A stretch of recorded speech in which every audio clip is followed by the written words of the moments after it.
Pengertian Node.js. Apa itu Node.js? Sejak kehadirannya, Node.js banyak membawa perubahan terhadap dunia pemrograman, khususnya web. Dengan Node.js, kita bisa membuat aplikasi web, desktop, mobile, bahkan IoT atau Internet of Things. Dan karenanya lagi, JavaScript menjadi bahasa yang paling populer di GitHub saat ini. Pada tahun 2016 dan 2017, JavaScript masih memegang peringkat nomor 1 bahasa yang paling banyak digunakan di GitHub. Semua ini gara-gara Node.js. Ekosistem JavaScript jadi banyak berubah dan berevolusi.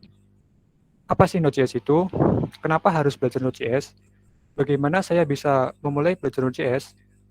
Awalnya, JavaScript hanya digunakan untuk membuat web saja. Namun sekarang, berkat Node.js, kita bisa membuat aplikasi desktop, web, mobile, CLI, IoT, dan lain-lain. Apakah Node.js itu bahasa pemrograman baru? Tidak, Node.js bukan bahasa pemrograman. Untuk lebih jelasnya, ada baiknya kita menyimak sejarahnya. Pada tahun 2009, seorang programmer bernama Randall menciptakan Node.js. Bahasa pemrograman JavaScript awalnya hanya bisa berjalan di atas browser, karena ada runtime engine di dalamnya. Lalu muncullah ide, bagaimana kalau engine yang ada di dalam browser kita keluarkan agar kita bisa mengeksekusi JavaScript di luar browser? Nah, sebab dan akibat dari pemikiran di atas, maka lahirlah Node.js. Jadi, kesimpulan dari pemaparan di atas adalah Node.js adalah platform buatan Randall untuk menjalankan aplikasi web berbasis JavaScript yang dikenalkan pada tahun 2009. Dengan platform ini, Anda dapat menjalankan JavaScript di sisi server. Untuk mendukung kemampuan tersebut, Node.js dibangun dengan engine JavaScript V8 milik Google. Di samping itu, Node.js memiliki pustaka server sendiri, sehingga Anda tidak perlu menggunakan program server web seperti Nginx dan Apache. Dengan model event-driven dan non-blocking I/O-nya, Node.js lebih mampu menangani banyak proses secara bersamaan daripada platform bersifat thread-based networking. Node.js termasuk server-side. Pada metode pertama, walaupun kodenya sederhana, eksekusi akan berhenti sebentar pada saat server web lambat diakses. Metode kedua lebih dioptimalkan jika terjadi kinerja, namun sulit untuk dikodekan dan memiliki overhead pengelolaan multithread. Kasus ini serupa untuk sebagian besar bahasa pemrograman web selain JavaScript, sisi server, yaitu Node.js. Selanjutnya, apakah perbedaan dari Node.js dan JavaScript? Meskipun keduanya berkaitan, Node.js dan JavaScript adalah dua hal yang berbeda. Kita mulai dari pemahaman tentang JavaScript. JavaScript sendiri adalah bahasa pemrograman yang digunakan bersamaan dengan HTML dan CSS untuk menciptakan halaman website yang bersifat interaktif. HTML menghasilkan struktur dan tampilan teks, sedangkan CSS bertanggung jawab atas tampilan grafis sebuah halaman. Nah, JavaScript berkontribusi atas animasi dan konten-konten interaktif yang ada di dalamnya. Eksekusi kode JavaScript bergantung pada engine yang ada pada browser. Oleh karena itu, ia disematkan pada kode HTML. Inilah alasan mengapa JavaScript disebut bahasa pemrograman yang bekerja pada sisi klien. Sedangkan Node.js merupakan platform untuk menjalankan kode JavaScript pada sisi server. Ia bertugas untuk mengeksekusi kode JavaScript sebelum halaman website ditampilkan di browser. Dengan demikian, Node.js dapat menjalankan situs, aplikasi web, dan game berbasis browser dengan platform tinggi. Selanjutnya adalah keunggulan dan kekurangan. Keunggulan Node.js. Yang pertama, mudah untuk dipelajari. Menurut Node.js 2016, user survey JavaScript adalah salah satu bahasa pemrograman terpopuler untuk pengembangan front-end. Hampir setiap pengembang front-end terbiasa dengan bahasa universal ini. Oleh karena itu, lebih mudah bagi mereka untuk beralih menggunakan Node.js di back-end. Hal ini membutuhkan sedikit usaha dan sedikit waktu untuk belajar dan bekerja sama, bahkan untuk programmer JavaScript junior. Yang kedua, kebebasan dalam membangun apps. Sementara Ruby on Rails adalah kerangka kerja yang menerapkan peraturan dan pedoman pengembangan perangkat lunak dengan cara tertentu. Node.js memberi Anda lebih banyak uang dan kebebasan untuk melakukannya dengan cara Anda sendiri. Yang ketiga, Full Stack JS. Sebelum Node.js, JavaScript hanya digunakan untuk pengembangan sisi klien. Itu perlu menggunakan bahasa pemrograman sisi server yang berbeda.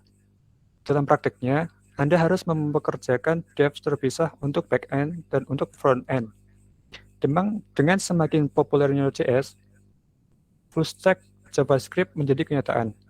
Saat ini adalah mungkin untuk menulis kedua front-end dan back-end aplikasi web di JavaScript, membuat penerapan aplikasi menjadi lebih mudah dan lebih efisien. Selanjutnya, komunitas yang aktif. Komunitas pengembang Node.js adalah grup pengembang yang sangat aktif dan dinamis yang berkontribusi terhadap peningkatan Node.js. Berkat kerjasama program JavaScript dan memasukkan mereka kepada masyarakat, bisa mendapatkan akses ke 1 ton solusi siap pakai, kode di GitHub, dan banyak kemungkinan lainnya. Selanjutnya, penanganan permintaan serentak. Node.js menyediakan sistem I/O non-blocking yang memungkinkan Anda memproses banyak permintaan secara bersamaan. Sistem ini membuat penanganan permintaan secara simultan jauh lebih baik daripada bahasa lain seperti Ruby atau Python. Permintaan masuk diantrikan dan dijalankan secara berurutan dengan cepat. Akibatnya, aplikasi Anda akan memakan RAM sistem yang jauh lebih sedikit, mencapai tingkat skalabilitas tinggi, dan hasilnya akan lebih cepat. Bersifat non-blocking. Seperti yang telah disebutkan pada bagian sebelumnya, Node.js bekerja dengan konsep non-blocking. Dengan kata lain, proses yang tidak membutuhkan output dari proses sebelumnya tetap dapat berjalan bersamaan. Oleh karena itu, penggunaan Node.js pada sebuah program meningkatkan efisiensinya. Dapat mengeksekusi kode dengan cepat. Node.js dibuat menggunakan engine V8 besutan Google yang dapat menjalankan kode dengan cepat. Memiliki karakteristik single thread. Dalam konsep ini, sebuah program hanya mengalokasikan thread pada proses yang sedang berjalan. Hasilnya adalah kinerja program yang lebih ringan. Yang terakhir ada tidak melakukan data buffering. Program dengan Node.js di dalamnya tidak melakukan data buffering, yaitu pengalokasian sebagian porsi penyimpanan server untuk data yang sedang diproses. Absennya proses ini memberikan Anda ruang yang lebih besar untuk penyimpanan data. Selain keunggulan-keunggulan tadi, Node.js juga mempunyai kekurangan. Yang pertama, API tidak stabil. Salah satu kelemahan terbesar Node.js adalah kurangnya konsistensi. API Node.js sering berubah, dan perubahannya seringkali tidak sesuai. Bila ini terjadi, programmer dipaksa untuk membuat perubahan pada basis kode yang ada agar kompatibel dengan versi terbaru API Node.js. Selanjutnya, lebih banyak waktu pengembangan. Fakta bahwa Node.js tidak terbagi juga dapat dilihat sebagai kelemahan oleh beberapa pengembang. Sebagai perbandingan, Ruby on Rails memberi Anda banyak petunjuk dan pemasangan yang baru, dan membimbing Anda ke dalam cara mereka melakukan sesuatu. Namun, dengan Node.js pada dasarnya Anda perlu menulis semuanya dari nol. Selanjutnya, tidak cocok untuk aplikasi heavy computing. Node.js belum mendukung pemrograman multithread. Hal ini mampu melayani aplikasi yang lebih rumit daripada Ruby. Tetapi tidak sesuai untuk melakukan perhitungan lama. Perhitungan berat memblokir permintaan masuk, dan ini dapat menyebabkan penurunan kinerja. Yang terakhir, tools yang kurang matang. Meskipun Node.js intinya stabil, banyak paket di registry npm, manager paket node, pra-install yang mengatur pemasangan dan pengelolaan program Node.js pihak ketiga, masih berkualitas buruk atau belum terdokumentasi dengan benar. Karena sebagian besar merupakan ekosistem open source, banyak alat belum diawasi dan mungkin tidak berkualitas dan gagal dalam memenuhi standar pengkodean. Bagaimana cara kerja Node.js? Node.js bekerja dengan konsep non-blocking dan single thread. Untuk memahami maksud dari kedua konsep tersebut, sebut saja program A sebagai contoh. Program ini bekerja dengan konsep blocking dan multithread. Dalam kinerjanya, algoritma program A terdiri dari beberapa proses. Oleh karena sifat blockingnya, algoritma program tersebut tidak akan berlanjut ketika suatu proses belum diselesaikan. Di sisi lain, ada program B yang bersifat unblocking dan single thread. Program B dan A memiliki algoritma yang sama. Akan tetapi, kinerja program B tidak akan berhenti pada suatu proses jika proses selanjutnya tidak memerlukan output proses sebelumnya. Inilah yang dimaksud dengan konsep non-blocking. Selain itu, program B hanya mengalokasikan thread pada proses yang aktif. Pada program A, thread diberikan kepada semua proses, baik yang aktif maupun yang belum. Dengan melihat konteks tersebut, dapat dipahami bahwa program B yang bersifat non-blocking dan single thread dapat bekerja lebih efisien dan tidak menggunakan resource yang besar dibandingkan program A. Untuk apa penggunaan Node.js? Yang pertama, aplikasi yang menggunakan Application Program Interface atau API, JavaScript Object National atau JSON, aplikasi single page, dan aplikasi yang melakukan streaming data. Contoh website dan aplikasi yang menggunakan Node.js. Di atas Anda telah jelaskan tentang jenis aplikasi yang menggunakan Node.js. Nah, ini adalah dua situs dan satu aplikasi yang dikenal secara umum. Namun, mungkin belum tahu bahwa mereka berjalan dengan Node.js. Yang pertama ada Netflix. Situs streaming serial TV dan film ini dijalankan menggunakan Node.js di samping Python dan Java. Yang kedua, LinkedIn. Backend API dari aplikasi Android dan iOS platform social network untuk para profesional ini dibangun dengan Node.js. Yang ketiga, ada Medium. Platform blogging terkenal ini menggunakan Node.js untuk backend. Nah, selanjutnya ada instalasi dan pengaplikasian Node.js yang akan dijelaskan oleh Mas Bima. Waktu dan tempat dipersilakan.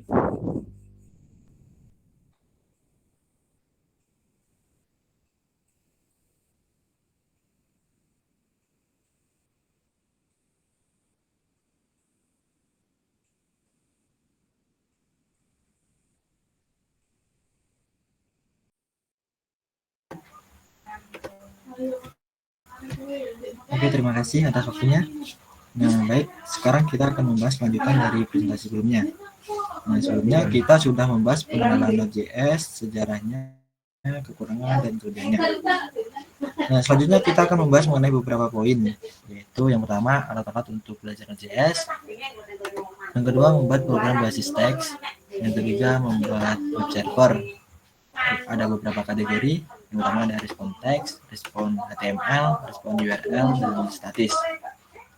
Yang keempat, NPM untuk manajemen project JavaScript. Ada beberapa kategori juga. Yang pertama, membuat project baru. Yang kedua, package JSON. Yang ketiga, modul NPM. Yang keempat, Express.js. Kita akan bahas yang pertama. Persiapan alat-alat untuk belajar Node.js.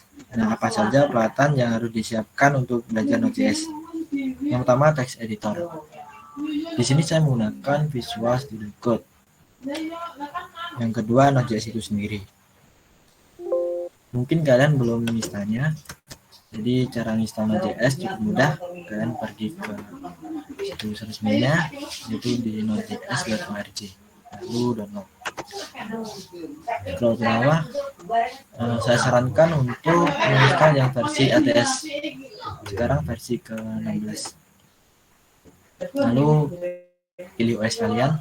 Kalau saya menggunakan Windows, jadi Windows installer aja. Pilih yang 64 bit kalau support 64. Lalu di klik aja langsung nanti. Mungkin di sini saya sudah menginstalnya karena membutuhkan waktu yang lama nanti jika saya membuat. Nah, setelah itu ketika sudah menginstal Node.js, pastikan kita tag di terminal atau di konsol. Cukup mudah, ketika node di gitu. Nah, nanti akan keluar versinya berapa.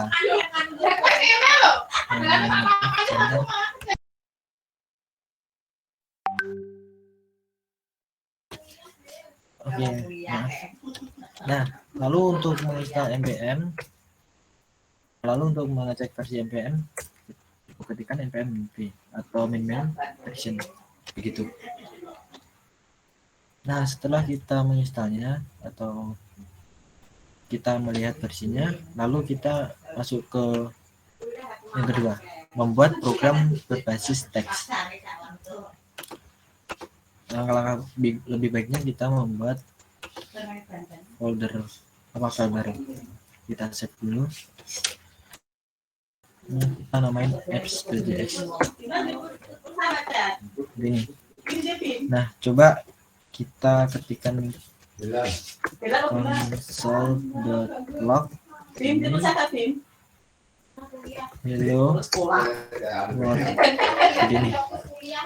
Coba kita save, lalu kita jalankan dengan mengetikkan .js, kita enter.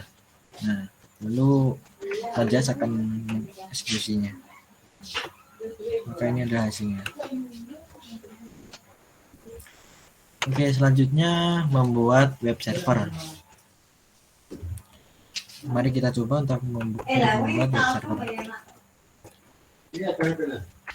Kalau kita pakai HTTP,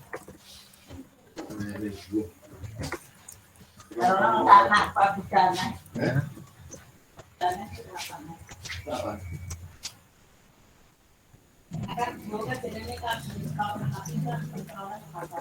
Nanti saya akan jelaskan buatnya.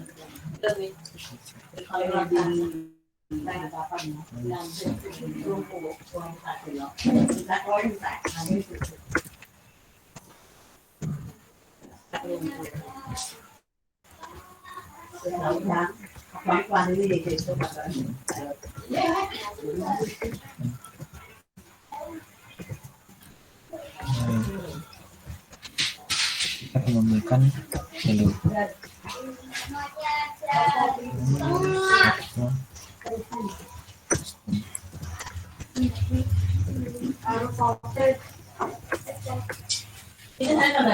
Nah, coba kita jalankan dulu.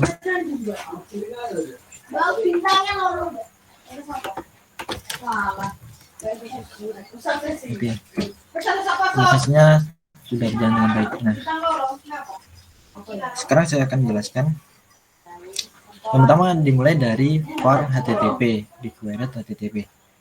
Nah, fungsi tersebut adalah untuk mengimport library HTTP dari Node module. Apa itu Node module? Nah, Node module adalah direktori yang menyimpan library Node.js. Nanti akan kita bahas lebih lanjut. Nah, library HTTP berfungsi untuk menangani protokol HTTP seperti memuat dan menerima request. Ini requestnya. Request. Nah, lalu kita membuat objek server dengan code berikut. Server yang akan kita buat akan merespon hello saat diakses oleh klien. Saat kita akses, akan merespon. Lalu server listen ini adalah kita bisa menentukan nomor portnya sendiri yang akan digunakan oleh server. Jadi kita bisa menggunakan 3000 atau 8000, itu suka hati. Kalau 3000 ya di sini ganti 3000 seperti itu. Oke, yang selanjutnya kita akan membahas response text. Nah, web server yang kita buat tadi itu hanya merespon dalam bentuk plain text saja. Plain text itu teks yang asli. Ini tidak ada kayak teks HTML, biasanya kan ada untuk membesarkan bold pakai H1 heading. Nah, ini hanya plain text saja. Nah, bagaimana jika merespon dalam bentuk HTML? Nah, kita harus memodifikasi header-nya. Nah, untuk memodifikasi header kita menggunakan write head ini 200 kita pakai konten string.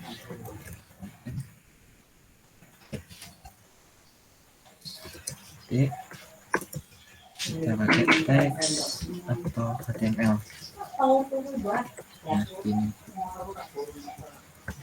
Lalu kita pakai REST web.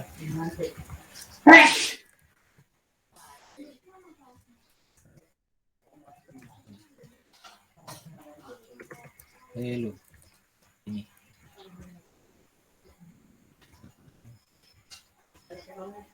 Kita kasih konsol aja. Nanti kalau kelihatan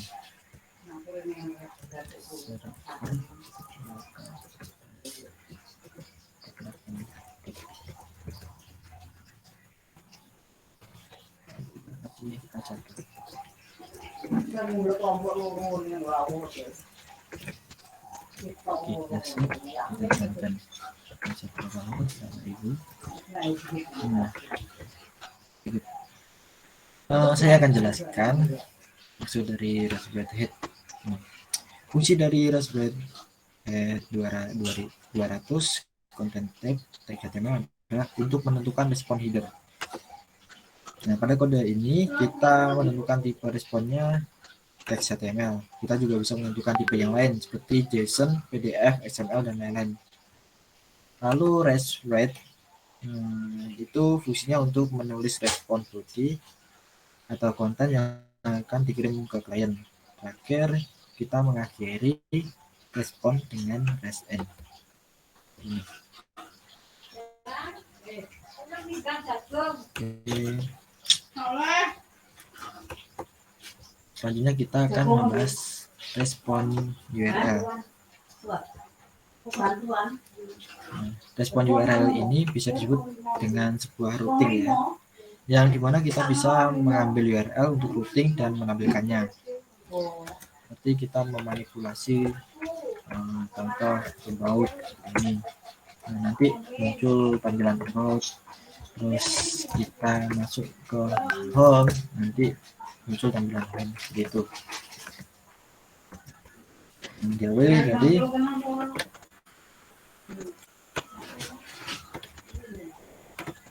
mungkin sebelumnya kita sudah belajar percabangan.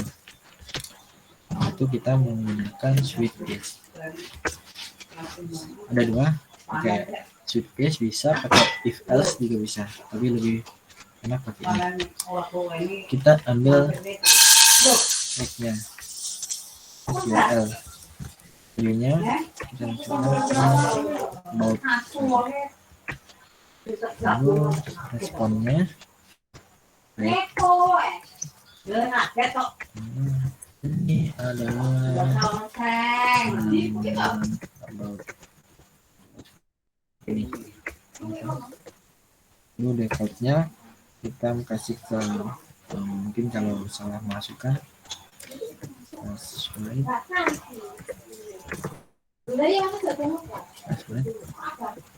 kira 4 on.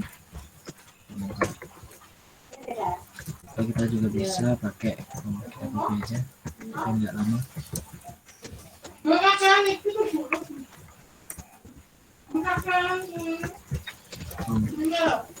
Ini adalah terus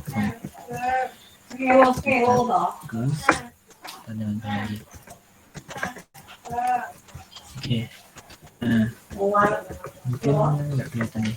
Saya masukkan.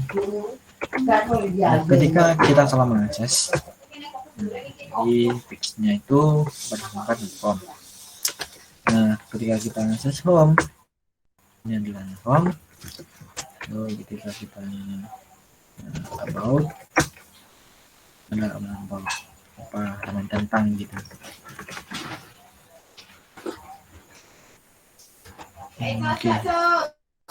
Mungkin ini sama aja sih, cuma kita menggunakan percabangan. Selanjutnya kita membuat sebuah web statis itu dengan setelah mengetahui fungsi dari manfaat dari modul URL, sekarang kita membuat web statis. Web server ini akan melayani permintaan HTTP request, lalu meresponnya dengan file statis. Nah, kita akan menggunakan modul file system atau FS untuk membaca file statis. Nah, mari kita buat. Diawali ini kita hapus.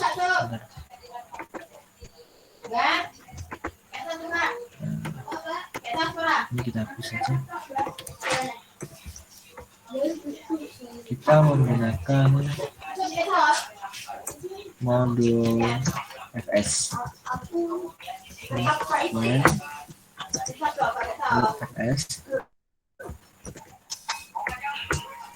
Lalu kita menggunakan modul URL.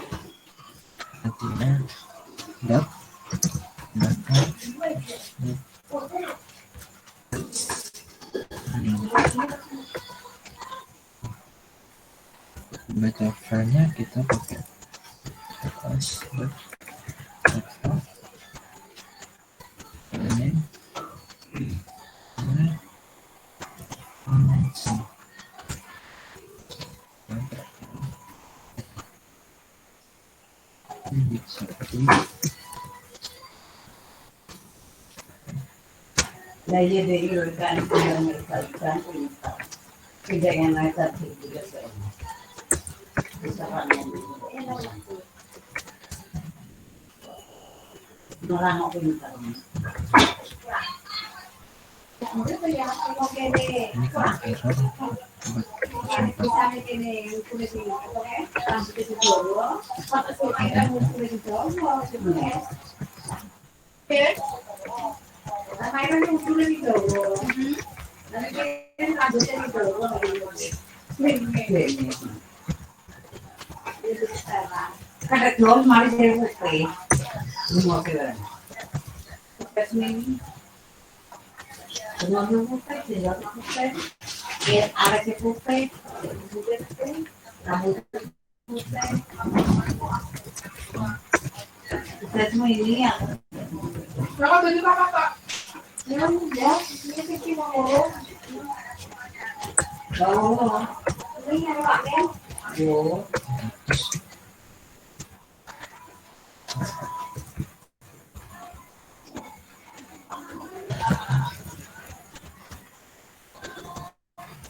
kita buat file baru contoh .html.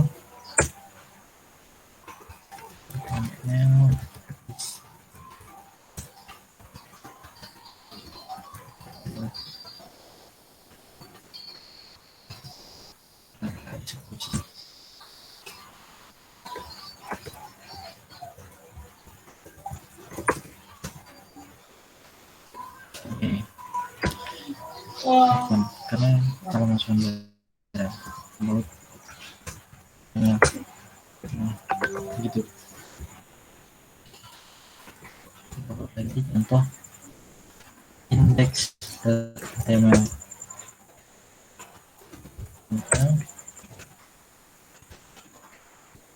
Index.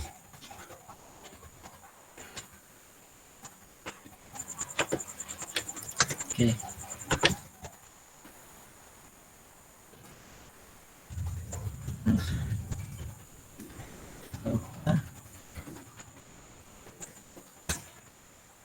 Ini. Oke, saya akan menjelaskan. Kita sudah berhasil membuat server Node.js dan mengirimkan file HTML sebagai balasannya. Yang perlu diperhatikan pada ini source file. Nah, metode fetch_file ini adalah metode yang digunakan untuk membaca file. Lalu metode ini memiliki dua parameter. Yang pertama nama file, yang kedua adalah fungsi yang akan dieksekusi saat file dibaca. Error sama data. Berarti kan kode ini error sama data. Nah, parameter error akan berisi error ketika file gagal dibaca, dan parameter data akan berisi data dari file. Karena itu di dalam fungsi ini kita mengirimkan respon ke klien dengan parameter data. Ini jika kondisinya error, maka akan open.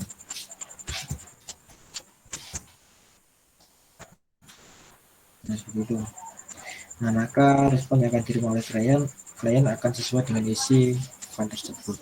Jadi kita mengakses tadi, mengakses index, akan keluar halaman index. Ketika kita mengakses mount, kita akan masuk ke dalam file tersebut.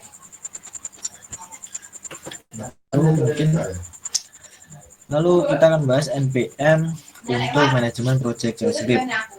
Nah, salah satu tool yang akan sering digunakan dalam Node.js adalah npm, adalah Node Package Manager. Nah, npm sudah otomatis terinstall saat kita menginstal Node.js. Nanti ketika kalian menginstal Node.js akan otomatis menginstal npm juga. Nah, npm dapat kita gunakan untuk yang pertama membuat project baru, yang kedua menginstal modul atau library, yang ketiga menjalankan script command line. Pada kesempatan ini kita akan belajar tiga tersebut dan juga mengenai file package.json nanti. Mari kita mulai. Kita stop dulu ini. Jadi kita akan buat directory baru, menitipkan tentang akhir. Ya, kita kan sudah membuat manager.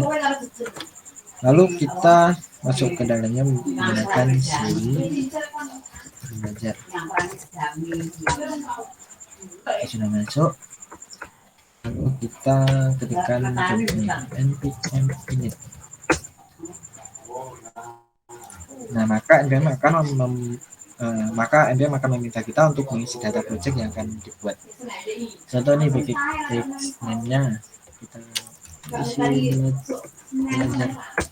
Lalu di enter, versinya enter aja, deskripsinya lalu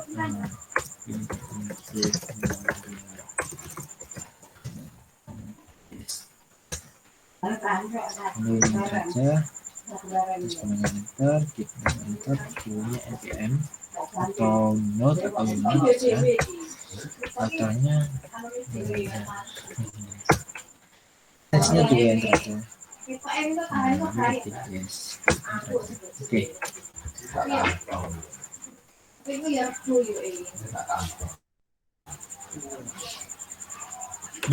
Selanjutnya kita akan membahas JSON. Nah, setelah kita mengisi form tadi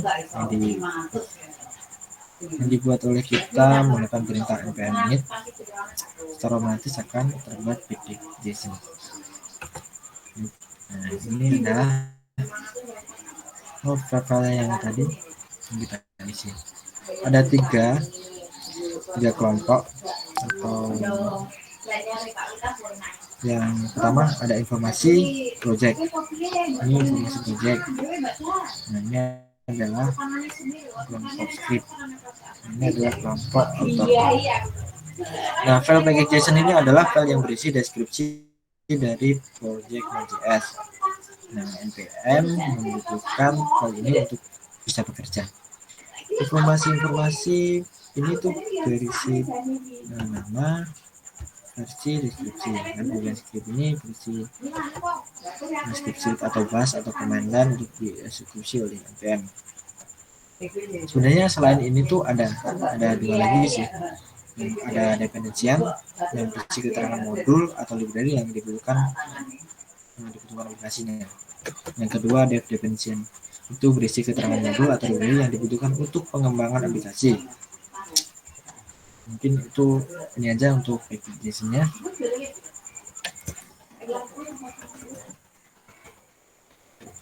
Nah, oke, selanjutnya kita akan bahas mengenai modul npm.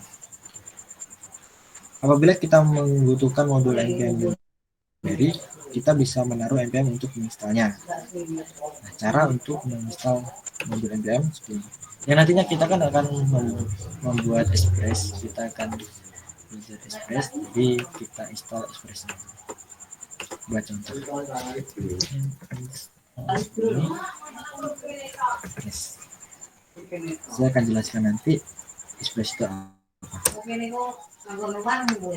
Mungkin ini akan membutuhkan waktu beberapa saat.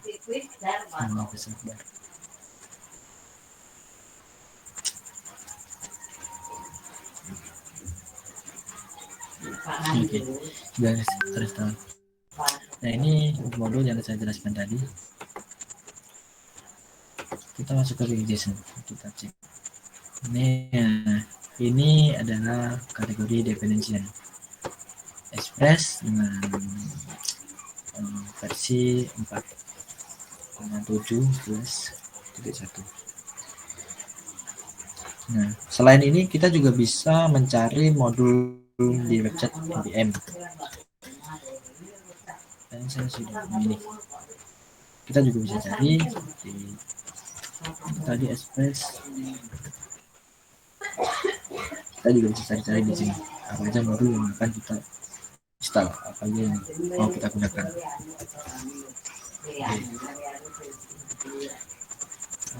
Cara implementasinya seperti ini. Contoh, kita isi di script hello.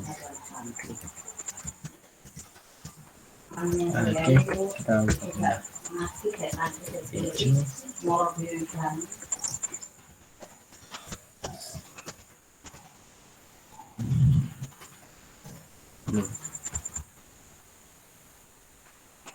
npm kembali.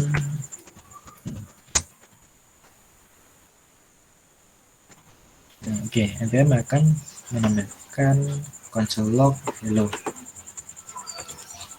Seperti itu.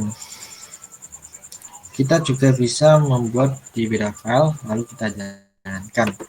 Contoh, kita new apps.js. Biasa var wpp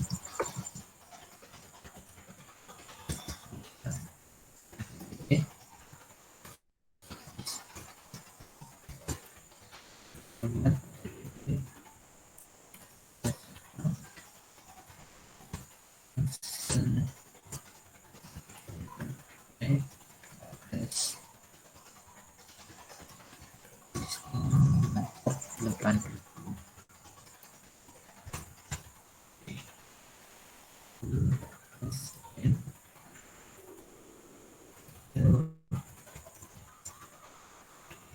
Itu kita akan merubah aplikasinya.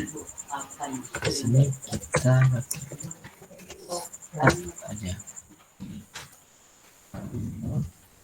app.js. Kita jalankan. Dapat nanti kita mau jalankan start. Oke, kita cek.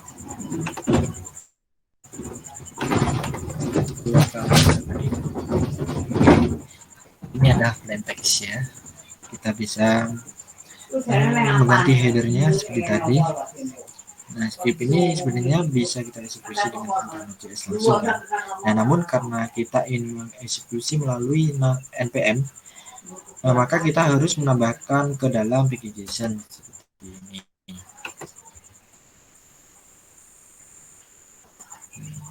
Oke, mungkin itu. Selanjutnya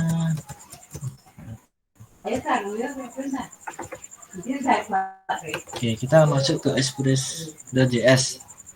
Apa itu Express.js? Nah, pada pembahasan kali ini kita akan masuk ke pengenalan Express.js. dan middleware Node.js. Express.js itu merupakan framework untuk Node.js yang paling familiar digunakan. Nah, Node.js memiliki beberapa framework yang sering digunakan. Contoh lain itu Sail, Koa, Meteor, dan lain sebagainya itu masih banyak. Tetapi kita hanya fokus ke Express.js saja. Middleware adalah sebuah fungsi yang dimana dapat mengakses request sama respon. Nah, middleware merupakan penengah. Kalau di dalam aplikasi malware itu adalah sebuah aturan yang harus dilewati oleh sistem terlebih dahulu untuk masuk atau keluar dari sistem. Nah, dengan malware itu kita dapat melakukan yang pertama mengubah objek request dan respon, yang kedua mengakhiri request dan respon, yang ketiga dapat mengeksekusi kode tertentu. Tadi kan kita sudah menginstal Express.js. Nah, sekarang kita akan menambahkan Express.js di sini di apps.js. Saya akan membuat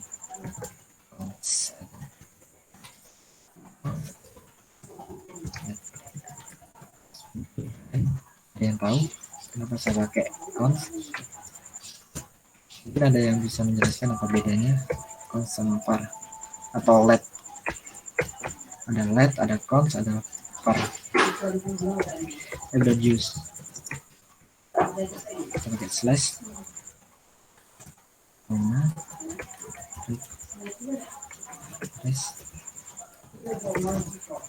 Next.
Ada error. Nice.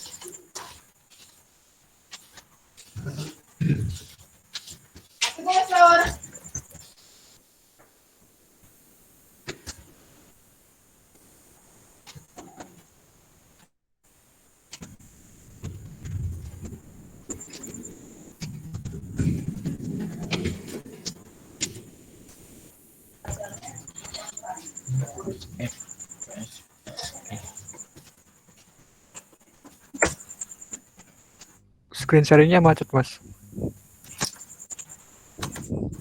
Oke, maaf. Apakah udah tampil lagi?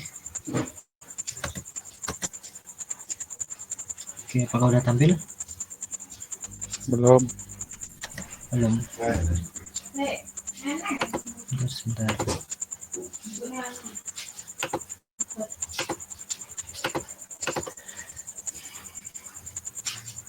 Oke. Oh, maaf, apakah sudah tampil?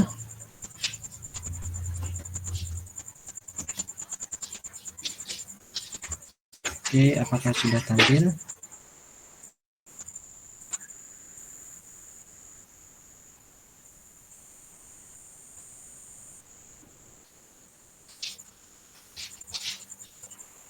Halo, apakah sudah tampil? Belum. Belum.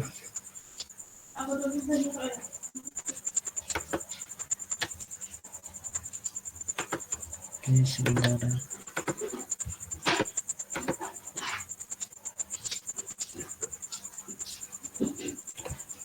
Apakah sudah tampil? Ya. Oke, terima kasih. Nah, mungkin tadi ada error sedikit. Ini kita sudah menjalankan, lalu coba kita cek. Ini adalah halaman home. Ketika kita akses ke about, ini adalah halaman about.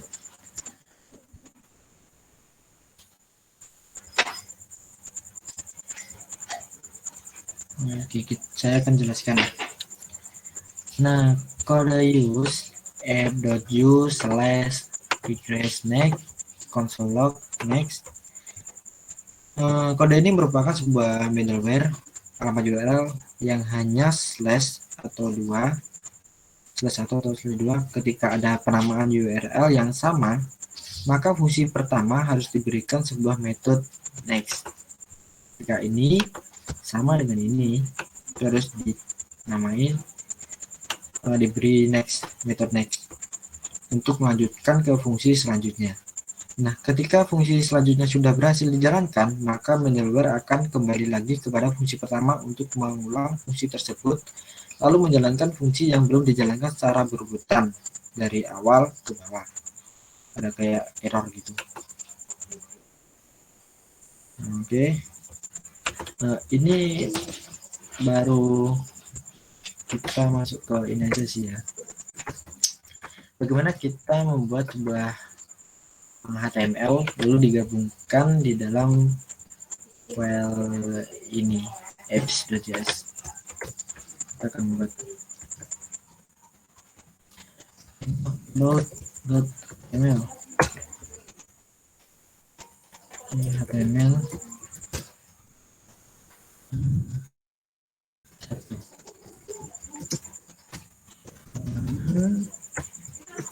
about.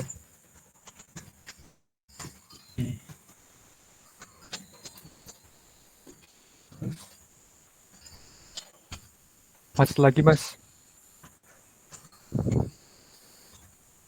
Macet. Oke. Sebentar.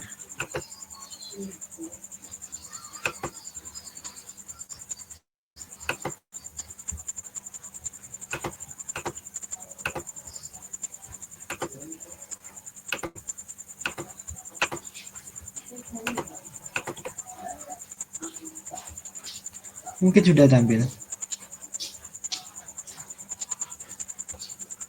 Iya.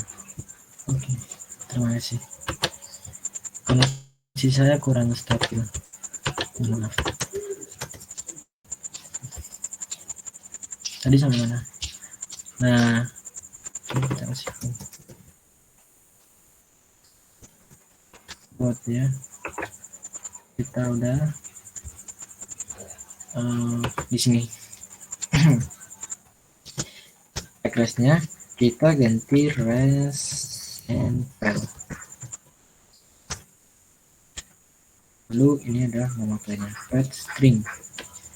Atau kita kasih about HTML. Put your name.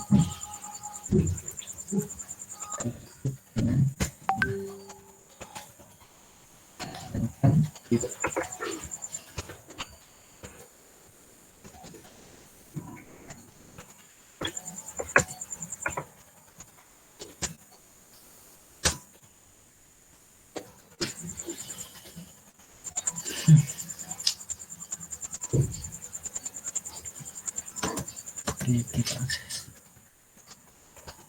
ini about. Nah, begitulah. Kelebihannya seperti ini. Jadi ketika kita merubah sesuatu di dalam form HTML,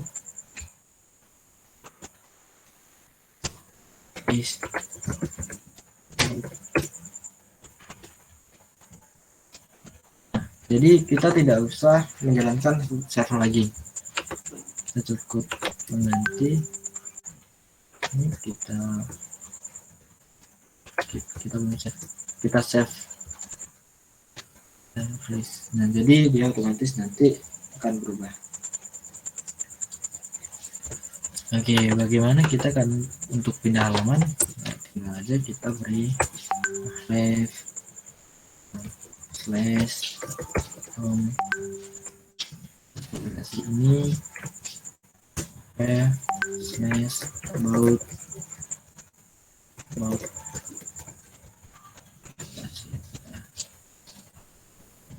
home, dia akan lanjut ke home.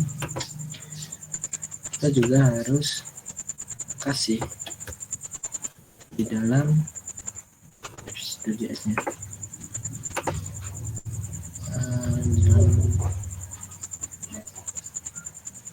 sini.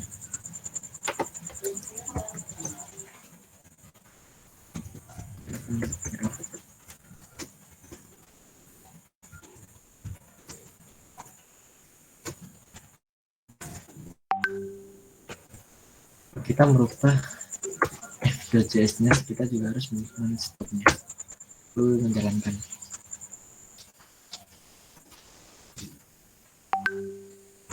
Ini home, ini about, dan about seperti itu. Masuk lagi, Bim. Oke, terima kasih.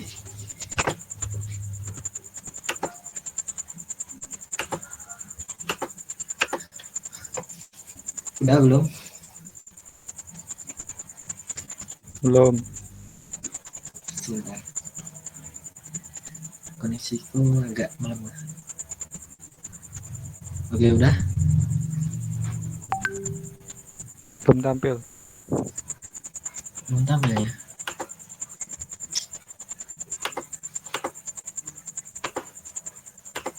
Oke.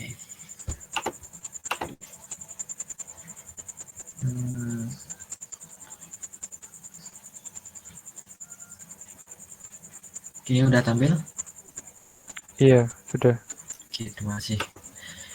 Nah, ini adalah contoh tadi, halaman home, halaman about, seperti itu. Bagaimana kita untuk menambahkan CSS-nya? Nah, mungkin banyak dari pertanyaan teman-teman. Cukup mudah, seperti kita membuat CSS biasa. Ini CSS. Kita buat baru CSS. Untuk tarifnya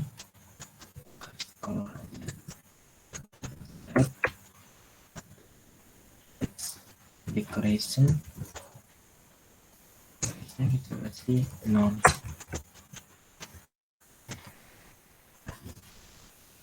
Ini kita mbak tidak jalan karena mungkin modul Express ini modul statik ya, jadi kita harus menambahkan sesuatu di dalam app.js untuk biar semua itu dibuat ke global.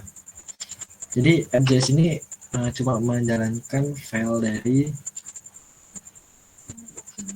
dari about-nya aja, dari about-nya ini aja, jadi tidak bisa global. Jadi kita harus menambahkan sebuah Express static.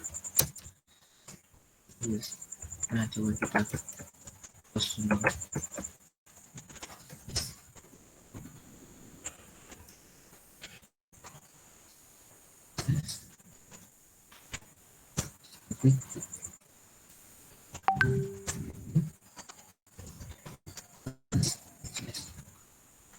ini directory rootnya. Kita jalankan.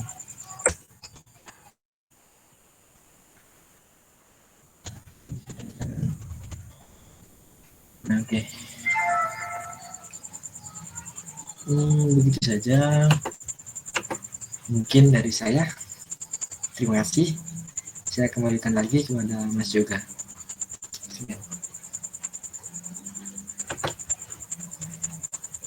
Baik, terima kasih Mas Bima. Mungkin sekian pemaparan materi dari kami. Mohon maaf bila ada salah kata. Terima kasih atas perhatian dan waktunya. Akhirul kalam. Assalamualaikum warahmatullahi wabarakatuh. Waalaikumsalam warahmatullahi wabarakatuh.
Yap. Yap. Oh, woi, woi. Gimana?